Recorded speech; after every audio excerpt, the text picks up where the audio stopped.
ઠંડીની રાહ જોતા હોવ તો હવે બહુ રાહ નહીં જોવી પડે, કેમ કે અંબાલાલની આગાહી મુજબ ડિસેમ્બરના અંતમાં ઠંડીના 2 રાઉન્ડ આવવાના છે. વાત કરીશું આજે સુરતમાં બિલ્ડરના પાપે રસ્તે રઝળતા થયા કેટલાય પરિવારો અને તેની વેદનાની. મગફળીની સારી આવક છતાં પણ કેમ સિંગતેલના ભાવમાં ભડકો થયો છે તેનું કરીશું પોસ્ટમોર્ટમ. તો જોઈશું 31 ડિસેમ્બરને લઈ દારૂ ઘુસાડવા માટે બુટલેગરોના અવનવા કિમિયા. વાત કરીશું બનાસકાંઠાના એક ગામની કે જ્યાં 40 વર્ષે પહોંચ્યા નર્મદાના નીર. જોઈશું ગીર સોમનાથમાં કેનાલથી સિંચાઈનું સત્ય. 5 દિવસ પછી ઠંડી ધ્રુજાવી દેશે. જી હા, અંબાલાલ પટેલની ઠંડીને લઈને આવી છે નવી આગાહી. ડિસેમ્બરના અંતિમ દિવસોમાં કડકડતી ઠંડી પડશે અને જાન્યુઆરીમાં જોવા મળશે ઠંડીની જમાવટ. અંબાલાલ પટેલની નવી આગાહી. કઈ તારીખથી પડશે હાડથી જવતી ઠંડી? તારીખ 22 બાદ આકરી ઠંડી જોર પકડશે. તારીખ 27 ડિસેમ્બર બાદ પણ આકરી ઠંડી જોર પકડશે. ક્યારથી રાજ્યના વાતાવરણમાં આવશે પલટો? તારીખ 21 સુધીમાં ગુજરાતમાં વાદળો આવવાની શક્યતા રહેશે. જોકે હવામાનમાં પલટો તો આજથી જ લગભગ કોઈ ભાગમાં આવવાની શક્યતા રહેશે. ડિસેમ્બર મહિનામાં રાજ્યમાં સારી એવી ઠંડી પડતી હોય છે, પરંતુ અડધો ડિસેમ્બર વીતી ગયો છતાં કડકડતી ઠંડીનું નામો નિશાન નથી. ત્યારે ઠંડીને લઈને અંબાલાલ પટેલે નવી આગાહી કરી છે.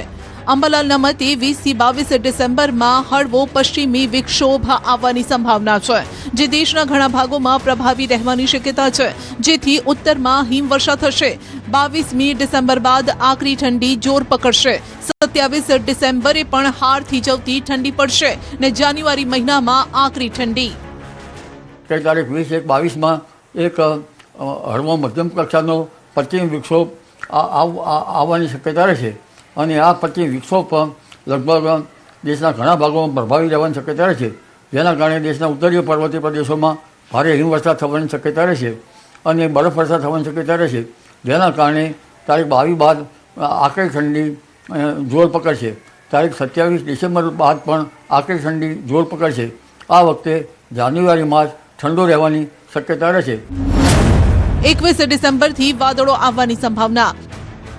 અંબાલાલ પટેલે રાજ્યના કેટલાય ભાગોમાં આજથી હવામાનમાં પલટાની આગાહી કરી છે. 21 ડિસેમ્બર સુધીમાં વાદળો આવવાની સંભાવના છે, જેના કારણે ઉત્તર ગુજરાતના ભાગોમાં ઠંડી રહેશે અને મધ્ય ગુજરાતમાં ઠંડીની ઘટ. આમ છતાં એન્ટી સાયક્લોનના કારણે અરબ સાગરનો કંઈક ભેજના કારણે કંઈક હળવા વાદળો જણાશે. તારીખ 21 સુધીમાં ગુજરાતમાં વાદળો આવવાની શક્યતા રહેશે. જોકે હવામાનમાં પલટો તો આજથી જ લગભગ કોઈ ભાગમાં આવવાની શક્યતા રહેશે, પરંતુ ઉત્તર ગુજરાતના ભાગોમાં ઠંડી રહેશે અને મધ્ય ગુજરાતના ભાગોમાં કંઈક ઠંડી ઘટશે. આ ઉપરાંત દરિયા કિનારા ભાગોમાં પણ મહત્તમ ઉષ્ણતામાન વધવાની શક્યતા રહેશે, લઘુત્તમ તાપમાન વધશે. આમ છતાં કચ્છ અને રાજકોટના ભાગમાં અને જૂનાગઢના ભાગમાં ઠંડી રહેવાની શક્યતા રહેશે. જાન્યુઆરીથી એપ્રિલમાં માવઠું પડવાની સંભાવના. અંબાલાલ પટેલની આગાહી છે કે જાન્યુઆરીમાં 1 કે 2 પશ્ચિમી વિક્ષોભ આવતા હવામાનમાં પલટો આવશે. જાન્યુઆરીથી લઈને એપ્રિલ મહિના સુધી ગુજરાતના હવામાનમાં પલટો આવશે અને વિવિધ ભાગમાં માવઠાની શક્યતા છે. હવે પશ્ચિમ વિક્ષોભ જાણે પાછળ આવવાની શક્યતા રહેતા સિઝન શિયાળાની પાછળ ગઈ હોય તેવું જણાશે અને જાન્યુઆરી માસમાં 1-2 મજબૂત પશ્ચિમ વિક્ષોભ આવતા ગુજરાતના હવામાન પર પલટો આવી શકે છે. ત્યારબાદ ફેબ્રુઆરી માસમાં પણ પશ્ચિમ વિક્ષોભ આવવાની શક્યતા રહેશે. માર્ચ એપ્રિલમાં પણ પશ્ચિમ વિક્ષોભ આવવાની શક્યતા રહેશે. એટલે જાન્યુઆરી માસથી લઈને એપ્રિલ માસ સુધીમાં ગુજરાતના હવામાનમાં પલટો આવી શકે છે અને ભિન્ન ભાગોમાં માવઠા થઈ શકવાની શક્યતા રહેશે. હવામાન વિભાગે પણ વેસ્ટર્ન ડિસ્ટર્બન્સ પસાર થતા આગામી 3 દિવસ બાદ રાજ્યમાં ઠંડીનો અનુભવ થશે તેવી આગાહી કરી છે. जो लघुत्तम तापमान है वो अगले 3 दिन तक 2 से 3 डिग्री सेंटीग्रेड धीरे धीरे बढ़ेगी, फिर उसके आगे कम होएगी 2 से 3 डिग्री सेंटीग्रेड. और अहमदाबाद के लिए जो पूर्वानुमान है इसमें जनरली मेनली क्लाउडी स्काई रहेगा और जो लघुत्तम तापमान है 15 डिग्री सेंटीग्रेड के आसपास रहने का पूर्वानुमान है. और जो तटीय क्षेत्र है गुजरात की, जो ऑफ एंड अलोंग गुजरात तटीय क्षेत्र है, इसमें जो पवन की दिशा है उत्तर पूर्व से पूर्व दिशा से पवन चल रही है अभी और चलने का पूर्वानुमान है और जो स्पीड रहेगी 15 से 20 नॉट. ગીર સોમનાથના કોડીનારના સિંગવડા ડેમની કેનાલની સફાઈ કામગીરી મુદ્દે થયો વિવાદ. કેનાલ સફાઈ કામગીરીમાં ખેડૂતોના ભ્રષ્ટાચારના આક્ષેપ સામે સિંચાઈ વિભાગનો લૂલો બચાવ. ન પાવડા ન કોદાળી ન મજૂરો તો પણ થઈ ગઈ કેનાલની સાફ સફાઈ ને સફાઈ છતાં કેનાલમાં રહી ગયો કાદવ, કીચડ, ઝાડી ઝાંખડા ને બાવળિયા. ત્યારે ખેડૂતોએ સવાલ કર્યો છે કે કોન્ટ્રાક્ટર અને સિંચાઈ વિભાગે કેનાલની સફાઈમાં કેટલી કરી કટકી. વાત છે ગીર સોમનાથના કોડીનારની, જ્યાં સિંચાઈ વિભાગ દ્વારા હાથ ધરવામાં આવેલી કેનાલ સાફ સફાઈની કામગીરી સવાલોના ઘેરામાં આવી છે. કારણ કે સિંગોડા ડેમમાંથી નીકળતી કેનાલ તાલુકાના 16 ગામોની 1200 હેક્ટર ખેતીલાયક જમીનને પિયત માટેનું પાણી પૂરું પાડે છે ને પિયતના પાણી પહેલા કેનાલની સાફ સફાઈ કરાવવાની હોય છે. 45 કિલોમીટર લાંબી કેનાલની સફાઈ માટે સિંચાઈ વિભાગે 15 લાખ રૂપિયાનું ટેન્ડર મંજૂર કર્યું ને સફાઈનો દાવ પણ કર્યો, પણ જમીન પર તે સફાઈ યોગ્ય રીતે થઈ હોવાનું દેખાતું નથી.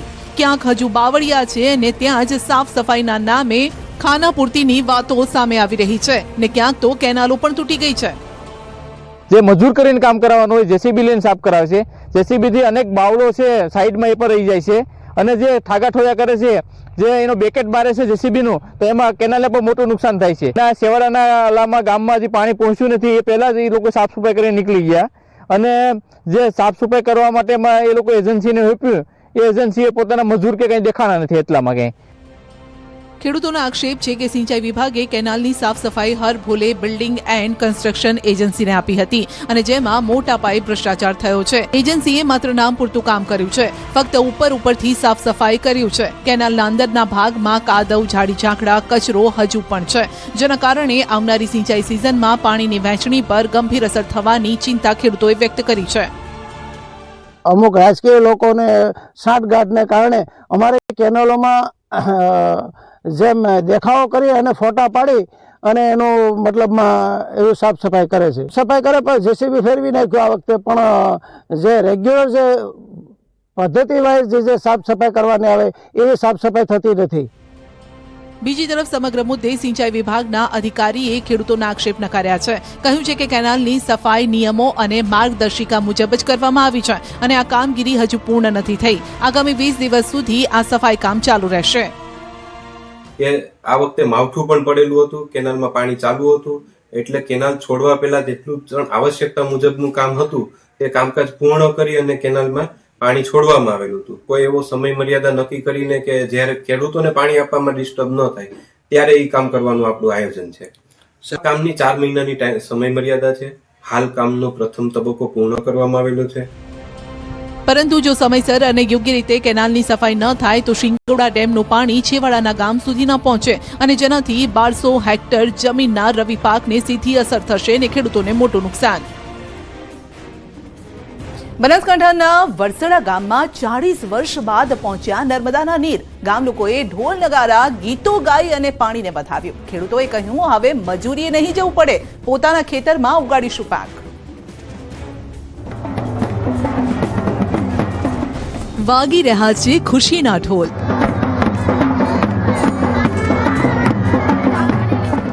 ગવાઈ રહ્યા છે હરખના ગીત.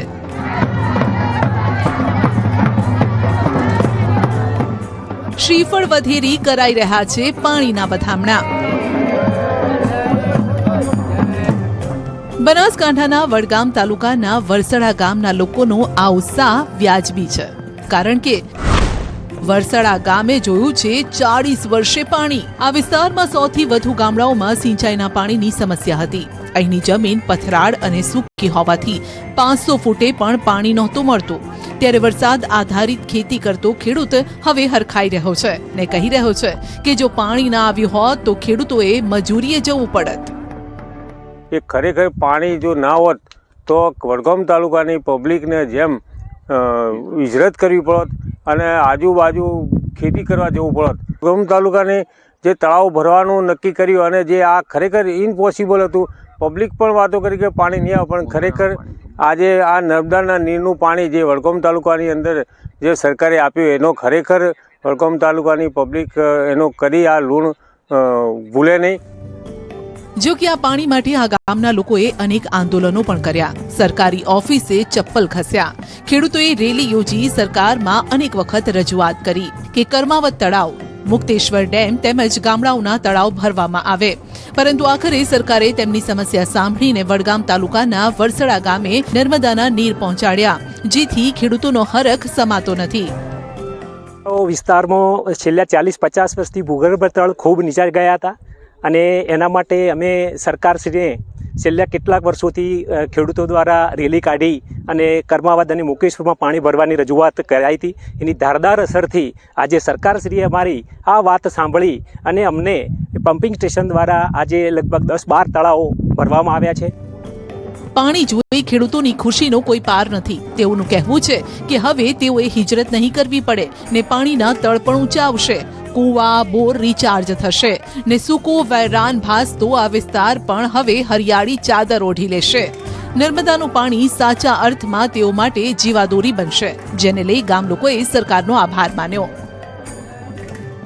આજે આ વિસ્તારનો હરિયાળો એટલો વિસ્તાર થશે કે આ પાણી નીચે રિચાર્જ થશે તો આજુબાજુના લોકોના અંદર બોરમાં કૂવામાં બધા પાણી મળશે અને લોકોનું જીવન થોડું ઊંચું આવશે. એ માટે અહીંયા ખૂબ જ સરકારે ખૂબ અથાગ મહેનત કરી. ભૂપેન્દ્રભાઈ પટેલ સરકારનો સાહેબની સરકારનો ખૂબ આભાર, એમાં અને માનનીય મોદી સાહેબનો ખૂબ આભાર.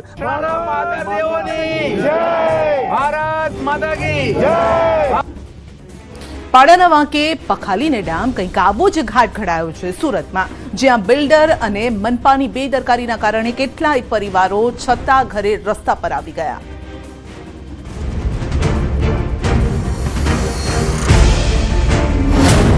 બિલ્ડરની બેદરકારીનો ભોગ સામાન્ય નાગરિકો બન્યા. બિલ્ડરની બેદરકારી, એના લીધે અમારે ભોગવવાનું, અમારે ઘર ખાલી કરીને ચાલ્યું જવાનું.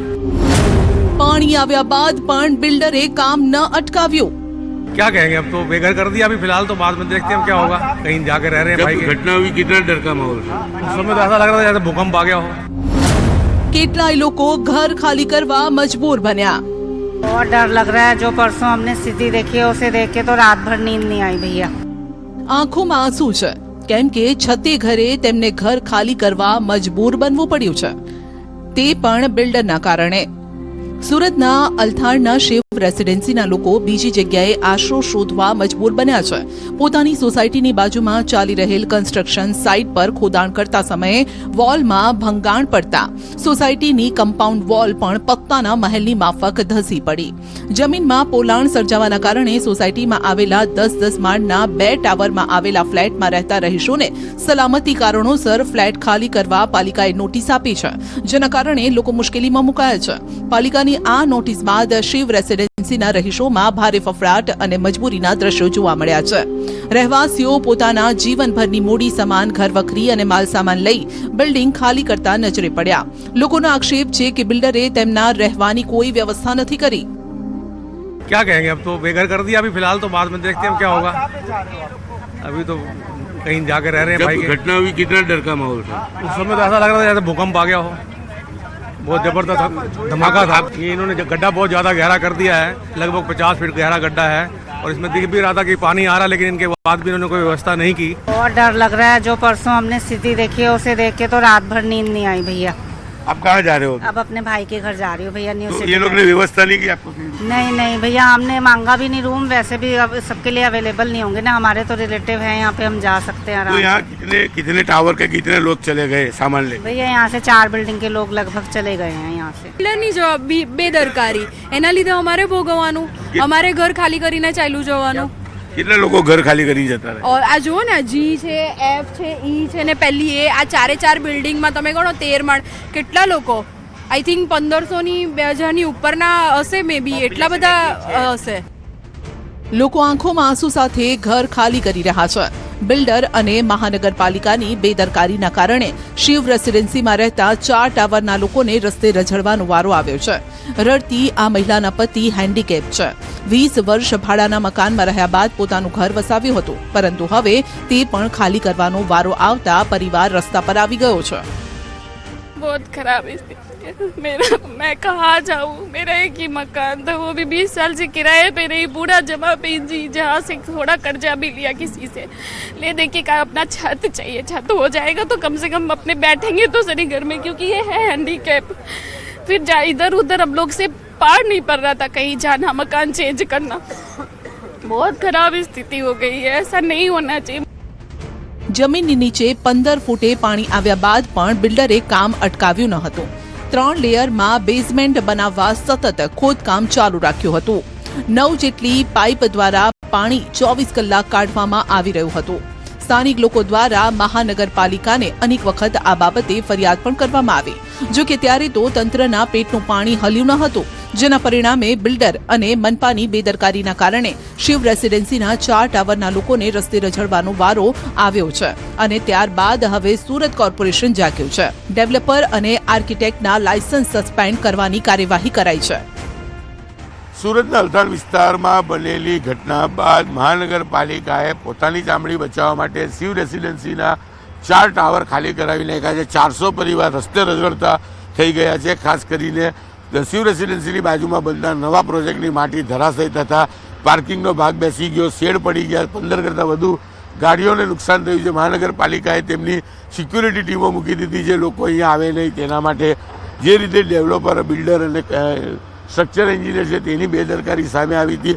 મહાનગરપાલિકાએ નોટિસો આપી મકાન ખાલી કરાવ્યા, ત્યારે બીજી બાજુ માટી પૂરવાનું કામ ચાલી રહ્યું છે. માટી પૂર્યા બાદ પ્રોટેક્શન વોલ બનશે, પણ જે રીતે ડેવલપરની ભૂલ છે તેને લઈને ડેવલપર, સ્ટ્રક્ચર એન્જિનિયર, સુપરવાઇઝર અને અન્ય જે એન્જિનિયર છે તે તમામ લોકોના લાયસન્સ રદ કરવાની કામગીરી કરી છે, કહી શકાય. માટે આ ઘટનાને જોઈને તો એવું જ લાગે છે કે કરે કોઈ ને ભરે કોઈ. અહીં એવો ઘાટ ઘડાયો છે. બિલ્ડર અને મનપાની બેદરકારીના કારણે શિવ રેસિડેન્સીના લોકોને છતાં ઘરે રસ્તે રઝળવાનો વારો આવ્યો. બીજી બાજુ માટી પુરાણનું કામ ચાલુ છે, જે થયા બાદ પ્રોટેક્શન વોલ બનશે. 12 મહિનાનું સિંગતેલ ભરવાની સિઝન શરૂ થઈ છે અને ભાવમાં થયો છે ભડકો. રાજકોટમાં સિંગતેલમાં ડબ્બે 30 થી 40 રૂપિયાનો ઉછાળો. સિંગતેલના ભાવમાં ફરી વધારો. સિંગતેલનો ડબ્બાનો ભાવ 2730 સુધી પહોંચ્યો. મગફળીની પૂરતી આવક છતાં તેલ કેમ મોંઘું? રાજકોટના માર્કેટયાર્ડમાં મગફળીનો સ્ટોક ભરપૂર છે, પરંતુ દિવાળીથી અત્યાર સુધીમાં સિંગતેલના 15 કિલોના ડબ્બામાં 250 થી 300 રૂપિયાનો ભાવ વધારો થયો છે. છેલ્લા 2 દિવસની અંદર જ ભાવમાં 30 થી 40 રૂપિયાનો વધારો થયો છે. આ ભાવ વધારો સામાન્ય પરિવારોના રસોડાના બજેટને સીધી અસર કરી રહ્યો છે. ઘરે ઘરે સિંગતેલ ભરવાની 12માસી સિઝન પણ સાથે ચાલી રહી છે. આ પરિસ્થિતિમાં સિંગતેલના ભાવમાં અચાનક વધારાથી લોકોનું બજેટ ખોરવાઈ ગયું છે. ભાવ વધારાના કારણે સિંગતેલના ડબ્બાનો ભાવ 2730 રૂપિયા સુધી પહોંચી ગયો. વેપારીઓનો દાવો છે કે હાલ માર્કેટમાં નબળી ગુણવત્તાની મગફળીની આવક વધુ છે, પરિણામે સારી ગુણવત્તાની મગફળીના ભાવ વધુ છે અને જેની સીધી અસર સિંગતેલના ભાવ પર વર્તાઈ રહી છે. ચાલુ વર્ષે માવઠાના કારણે મગફળીના પાકમાં મોટું નુકસાન થયું છે અને એટલે જ દિવાળીથી અત્યાર સુધીમાં સિંગતેલના ભાવમાં 250 થી 300 રૂપિયા સુધીનો વધારો નોંધાઈ ચૂક્યો છે. હાલ રાજકોટમાં જૂની મગફળીના સિંગતેલના ડબ્બાનો ભાવ 2500 થી લઈને 2550 રૂપિયા સુધી પહોંચ્યો છે, જ્યારે નવી મગફળીના સ્ટાન્ડર્ડ સિંગતેલનો ભાવ 2650 થી 2730 રૂપિયા સુધી પહોંચ્યો છે. સિંગતેલની અંદર ફરીથી છેલ્લા 2-3 દિવસની અંદર 30 થી 40 રૂપિયા જેવો ભાવ વધારો આવેલો છે. અને ભાવ વધારો થવાનું આપણે કારણ જોવા જઈએ તો અત્યારે નવી મગફળી જે આવી રહી છે એ એકદમ ખરાબ ક્વોલિટીની આવી રહી છે અને સારી ક્વોલિટીની મગફળીના ભાવ ખૂબ જ ઊંચા છે. આ ઉપરાંત સરકારની પણ મગફળીની ખૂબ આક્રમક લેવાલી છે, એના ભાવ જ ખૂબ જ ઊંચા જોવા મળી રહ્યા છે. એને કારણે અત્યારે સારી ક્વોલિટીની મગફળીની મળતર એકદમ ઓછી છે અથવા તો ખૂબ ઊંચા ભાવની અંદર મિલર્સને મગફળી લેવી પડી રહી છે. એને કારણે અત્યારે સિંગતેલના ભાવ ફરીથી થોડા વધી રહ્યા છે. કાચા માલના ભાવમાં વધારો થાય એટલે તેલના ભાવ વધે તે સ્વાભાવિક છે. વેપારીઓ કહી રહ્યા છે કે હજુ પણ સારી ક્વોલિટીની મગફળીના ભાવ ઊંચા રહેશે તો સિંગતેલ હજુ પણ મોંઘું થવાની સંભાવના છે. હા, ચોક્કસ સિંગતેલની અંદર અત્યારે સારા માલની મળતર બહુ ઓછી છે. અત્યારે મોટાભાગની બ્રાન્ડેડ ખાદ્ય તેલની મિલો નવી મગફળીનું અને અભિન્ન હોય એવી નવી સિંગતેલનું તેલ ભરવાનો આગ્રહ રાખી રહી છે અને એ મગફળીનો ભાવ ખૂબ ઊંચો હોવાને કારણે અત્યારે મગફળીના ભાવ પણ ખૂબ ઊંચા છે. આ ઉપરાંત આ ભાવમાં પણ મગફળી મળતી નથી, એટલે આગામી અંદર ચોક્કસ પ્રમાણે હજી સિંગતેલની અંદર 40 થી 50 રૂપિયા જેવો ભાવ વધારો આવે એવી શક્યતાઓ દેખાઈ રહી છે. માવઠાની અસરના કારણે એક તરફ શિયાળામાં શાકભાજીના ભાવ પહેલાથી ઊંચા છે, બીજી તરફ માવઠાની અસર હવે સિંગતેલ પર પણ વર્તાઈ રહી છે, જેના કારણે મધ્યમ વર્ગને રસોડાનું બજેટ સંભાળવું હવે મુશ્કેલ બન્યું છે. રાજ્યમાં અકસ્માતોનો સિલસિલો યથાવત. ભરચક ટ્રાફિકમાં આઈસરે મારી રિક્ષાને ટક્કર તો થોડા દિવસે ડમ્પરે 22 વર્ષના યુવાનનો લીધો જીવ. નથી અટકી રહ્યો મોતની રફતારનો ખેલ. ક્યારેક પોતાની ક્યારેક બીજાની ભૂલ પડે છે ભારે. માટે કહીએ છીએ, રસ્તા પર નીકળો તો જીવ હથેળીમાં લઈને નીકળજો. બાળકો ભરેલી 2 સ્કૂલ વાનોએ રેસ લગાવી. જુઓ આ દ્રશ્યો અકસ્માતને નોતરી રહ્યા છે. બાળકોના જીવ જોખમમાં મૂકી રહ્યા છે. ટ્રાફિકથી ધમધમતા વિસ્તારમાં 2 સ્કૂલ વાનોએ રેસ લગાવી. વડોદરાના સેવાસી રોડ પરના દ્રશ્યો છે. અંદાજિત 50 મીટર સુધી જોડે જોડે જોખમી રીતે તેઓએ ગાડી પણ ચલાવી. આ સમયે સ્કૂલ વાન બાળકોથી ખીચોખીચ ભરેલી હતી. રેસ સમયે ચાલતી વાનમાંથી બાળકો માથું પણ બહાર કાઢતા હતા. ત્યારે જોખમી રીતે સ્કૂલ વાન ચલાવવા સામે સવાલ ઉઠ્યા છે. જો અકસ્માત થાય તો બાળકોના શું હાલ થાય? જુઓ સુરતના આ દ્રશ્યો. આઈસરે રિક્ષાને ટક્કર મારી. સુરતમાં ડિંડોલી નવાગામ વિસ્તારના ચિંતા ચોકના દ્રશ્યો છે. હંમેશની માફક ટ્રાફિકથી ધમધમતો આ વિસ્તાર છે, જ્યાં બધા પોતાના ગંતવ્ય પર જવા માટે દોડાદોડી કરી રહ્યા છે. અને ત્યાં જ એક આઈસર ચાલકે રિક્ષાને પાછળથી ટક્કર મારી. અકસ્માત સર્જ્યા બાદ તે ચાલક ઊભો પણ ન રહ્યો અને ત્યાંથી ફરાર થઈ ગયો. ભાવનગરમાં હિટ એન્ડ રનમાં યુવાનનું મોત. વલ્લભીપુર બરવાડા રોડ પર ધોળા દિવસે હિટ એન્ડ રનની ઘટના બની. કલ્યાણપુર ચોકડી નજીક હિટ એન્ડ રનના આ સીસીટીવી છે. અકસ્માતમાં એક પિકઅપ ડાલાએ ચાલીને જઈ રહેલા યુવાનને અડફેટે લેતા તેને ગંભીર ઈજા પહોંચી છે. ઘટના બાદ જાગૃત નાગરિકો દ્વારા ઈજાગ્રસ્ત યુવાનને તાત્કાલિક વલ્લભીપુર આરોગ્ય કેન્દ્ર ખસેડવામાં આવ્યો. તેની હાલત ગંભીર જણાતા વધુ સારવાર માટે ભાવનગરની હોસ્પિટલ રિફર કરાયો, જ્યાં 22 વર્ષના યુવાનનું મોત થયું. રોંગ સાઈડમાંથી આવતી બાઇકે લીધો જીવ. ભાવનગરના વાઘાવાડી રોડ પર સર્જાયો અકસ્માત. રોંગ સાઈડમાં પૂરપાટ ઝડપે બાઇક ચાલક આવ્યો અને 2 સગી બહેનોને અડફેટે લઈ લીધી.